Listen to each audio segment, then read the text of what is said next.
Dalam setiap olahan makanan, bahan seringkali memang menjadi komponen utama yang akan mempengaruhi cita rasa serta karakter pada olahan makanan yang dibuat. Tidak jarang eksplorasi bahan dasar olahan pun dilakukan sebagai upaya menambah variasi. Bagi masyarakat Lombok, buah jot atau di beberapa wilayah di Indonesia juga dikenal dengan istilah buah jamblang serta buah juwet ini seringkali hanya dikonsumsi langsung buahnya yang sudah matang. Namun dari keluarga Myrtaceae atau suku jambu-jambuan ini dapat ditemui baik dibudidayakan maupun tumbuh liar di wilayah Asia tropis dan Australia. Penyebaran pohon jamblang ini mulai dari Himalaya, India, Sri Lanka, Malaysia, dan Australia. Di Indonesia sendiri, tanaman yang sebenarnya bisa tumbuh sampai pada ketinggian 1.800 meter di atas permukaan laut ini biasa dijumpai tumbuh liar di hutan atau pekarangan di dataran rendah hingga ketinggian 500 meter di atas permukaan laut. Petualanganku kali ini akan mencoba berkreasi bersama warga lokal di wilayah Lombok dengan bahan lokal yang ada untuk diolah menjadi bahan dasar jajanan tradisional di sini, yaitu kue dari buah jot ini. Hati bang, licin bang. Yo, pelan-pelan.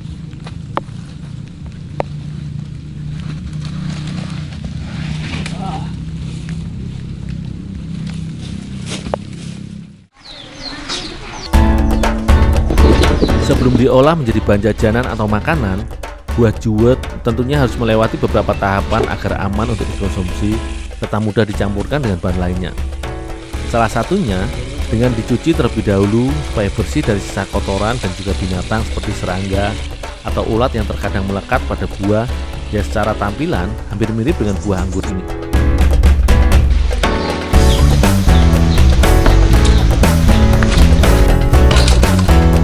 Meski buah yang bercita rasa manis asam ini biasa dimakan segar, namun di beberapa daerah di Indonesia juga sering dijadikan sebagai bahan olahan seperti manisan atau diperas air sarinya sebagai bahan minuman, sari buah, dan juga jeli.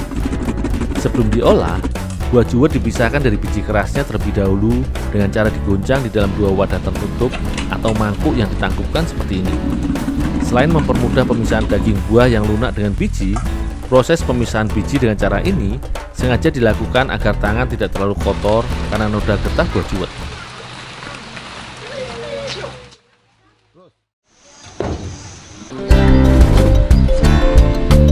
Pemanfaatan buah juwet memang seringkali hanya sebatas pada olahan manisan maupun sebagai selai atau jeli.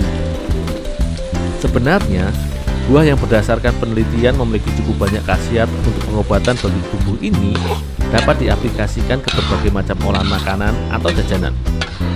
Kali ini, aku bersama warga di sini mengolah buah juwet menjadi bahan jajan tradisional jenis kue basah khas Lombok, yaitu doko-doko.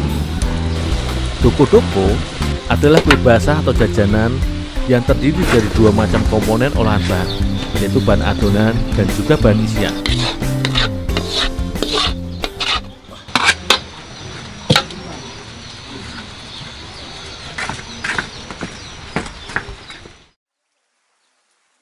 Sementara aku mengolah buah juwet menjadi selai, Ibu Sumiati menyiapkan adonan jajanan. Doko-doko sebenarnya merupakan jajanan tradisional yang bahan adonannya hasil percampuran tepung ketan dan santan dengan isian dari kelapa parut yang dicampur dengan gula atau biasa dikenal dengan unti. Namun kali ini, Ibu Sumiati menambahkan buah juwet sebagai campuran adonannya. Proses pembuatan kue basah yang di Pulau Jawa biasa dikenal dengan istilah kue bugis ini cukuplah sederhana dan singkat, di mana semua bahan dicampur menjadi satu membentuk adonan yang kalis. Setelah semua bahan tercampur, barulah adonan yang sudah padat dan kalis ini dibentuk dan diberikan isian dari selai buah juwet yang telah aku buat. Bu, selainya udah jadi nih, Bu.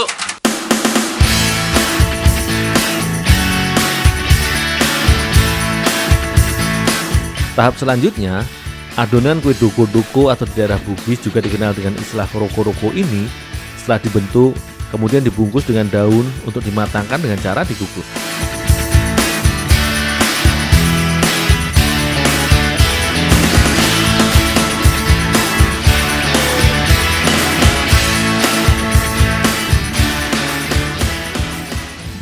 Bu, saya kukus dulu ya. Ya.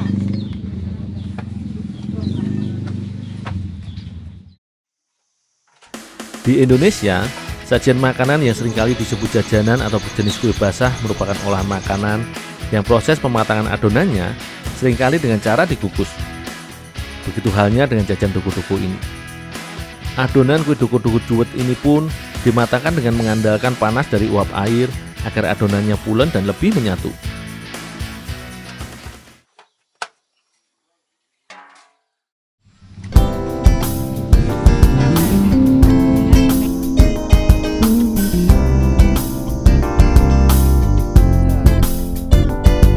Sebagai sajian jajanan atau cemilan, olahan duku-duku juwet ini seolah merupakan inovasi pada jajanan tradisional khas Lombok yang cukup syarat gizi untuk dikonsumsi.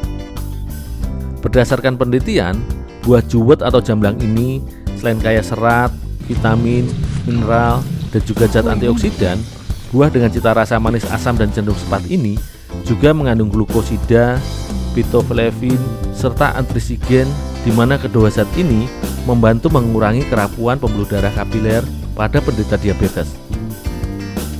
Buah juwet juga dipercaya memiliki kandungan zat fitosterol, yaitu sejenis zat yang mencegah kelebihan kolesterol.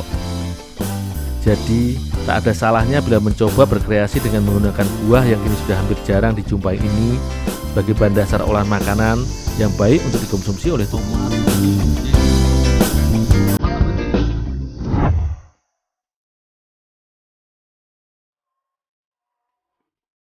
Di wilayah Lombok Barat, tepatnya Kecamatan Armada, merupakan satu di antara beberapa daerah di Lombok yang menjadi sentra berbagai macam hasil kebun, baik berupa palawija maupun buah-buahan seperti buah nangka ini.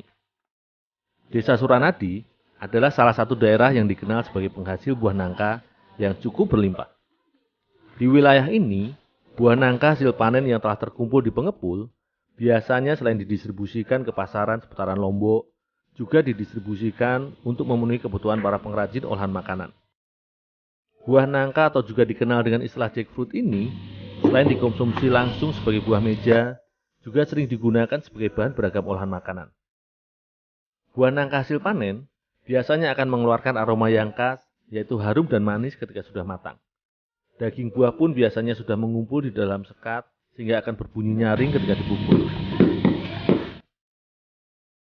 Petualanganku kali ini akan ikut dalam proses produksi jajanan tradisional, namun sebelumnya aku membantu mengambil buah nangka di pengepul terlebih dahulu.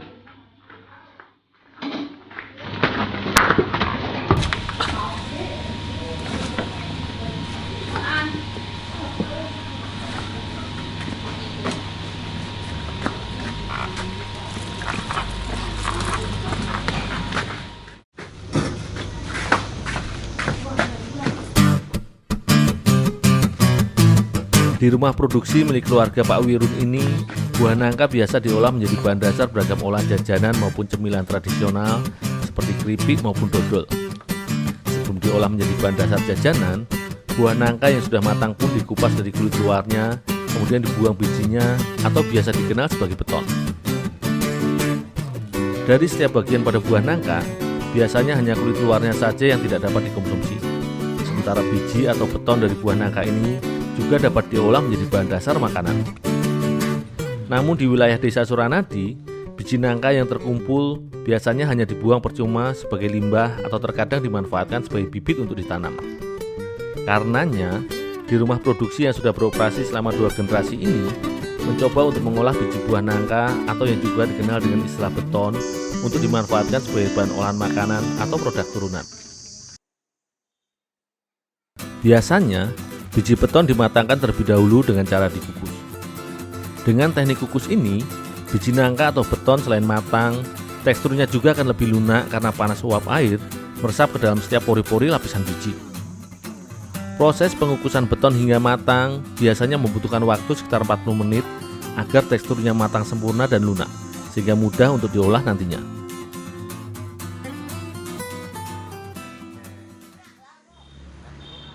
Di berbagai daerah, biji buah nangka yang sudah dimatangkan, baik secara direbus maupun dikukus, biasanya bisa langsung dikonsumsi atau diolah menjadi bahan jajanan, maupun dijadikan bahan masakan sebagai lauk pendamping nasi. Namun kali ini, beton tidak langsung dimakan, melainkan diolah menjadi bahan tepung terlebih dahulu. Sebelum menuju proses penepungan, beton yang sudah matang sebagai tahap awalnya harus dihancurkan terlebih dahulu dengan cara diserut. Ya, taruh di sini dulu. Ini bawa sekalian dapat. Selanjutnya, beton nangka yang sudah hancur pun dikeringkan dengan dimasukkan ke dalam oven sekitar 50 menit hingga biji nangka benar-benar kering.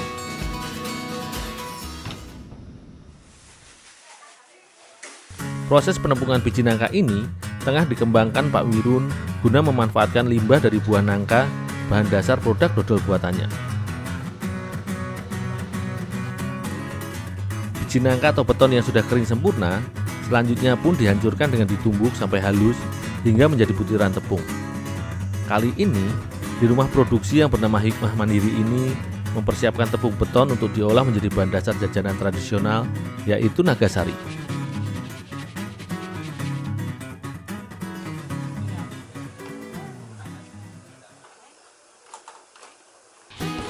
Nagasari sebenarnya merupakan kue tradisional yang berbahan dasar utamanya menggunakan tepung beras yang dicampur dengan santan.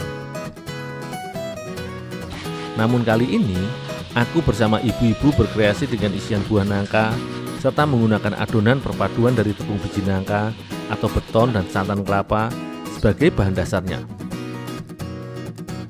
Jajanan yang memiliki cita rasa manis gurih ini diaduk dengan santan dan ditambahkan gula hingga membentuk adonan yang menyatu dan kalis.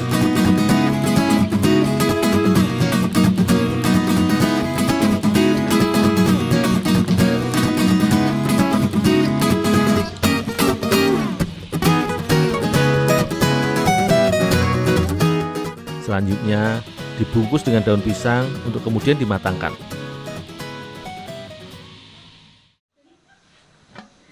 Tahap terakhir dalam pembuatan jajanan tradisional berjenis kue basah ini yaitu proses mematangkan adonan. Campuran bahan adonan yang telah dibungkus dan diolah tadi dipantangkan dengan cara dikukus sekitar 15 menit.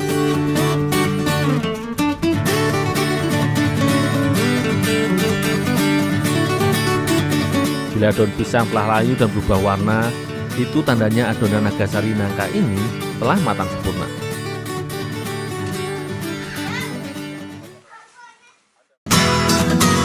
Cita rasa dari olahan kue Nagasari nangka ini selain nikmat juga cukup mengenyangkan. Berdasarkan penelitian, biji nangka selain kaya akan kandungan karbohidrat juga mengandung protein, kalsium, serta zat besi, sehingga cukup aman dikonsumsi sebagai salah satu asupan kalori. Olahan tepung biji nangka ini adalah salah satu bentuk upaya dalam meningkatkan nilai ekonomi limbah dari buah nangka di wilayah Suranadi. Selain dapat dikonsumsi sebagai bahan makanan, biji buah nangka ini juga dapat dijadikan produk olahan turunan, salah satunya tepung biji nangka ini.